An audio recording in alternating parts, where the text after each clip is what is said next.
ہر قسم کے روحانی جسمانی وظائف کے لیے پیر عصمت اللہ نقشبندی چینل کو سبسکرائب کریں۔ نحمده ونصلي ونسلم على رسوله الكريم اما بعد فاعوذ بالله من الشیطان الرجیم بسم اللہ الرحمن الرحیم۔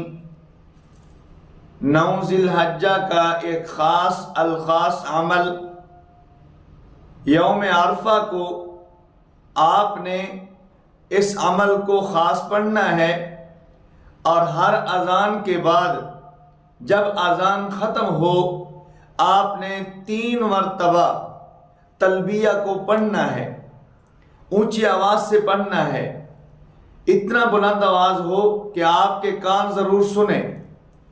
اور یوم عرفہ کو یعنی 9 ذی الحجہ کو آپ نے ظہر کی نماز کے بعد 313 مرتبہ اور عصر کی نماز کے بعد 313 مرتبہ ان 2 اوقات میں پڑھنا ہے۔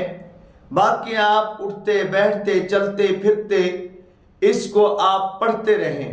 لبیک اللہم لبیک لبیک لا شریک لک لبیک ان الحمد والنعمت لک والملک لا شریک لک۔ اس کو آپ اٹھتے بیٹھتے چلتے پھرتے پڑھتے رہیں، اور آپ اس کو ہر اذان کے بعد جب بھی اذان ہو، 5 وقت نماز کی اذان ہو، اس کے بعد آپ نے 3 مرتبہ پڑھنا ہے۔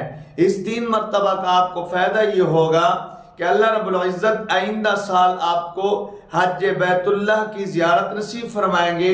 اسی سال انشاءاللہ اللہ رب العزت آپ کو عمرے کی بھی سعادت نصیب فرمائیں گے۔ 9 ذی الحجہ کو آپ پڑھیں گے تو اللہ رب العزت آپ کے رزق میں برکت عطا فرمائیں گے، اور آپ کی زندگی میں برکت عطا فرمائیں گے، عمر صحت میں برکت عطا فرمائیں گے، سلامتی والی زندگی عطا فرمائیں گے۔ اللہ مجھے آپ کو عمل کی توفیق نصیب فرمائے۔ وآخر دعوانا الحمد للہ رب العالمین۔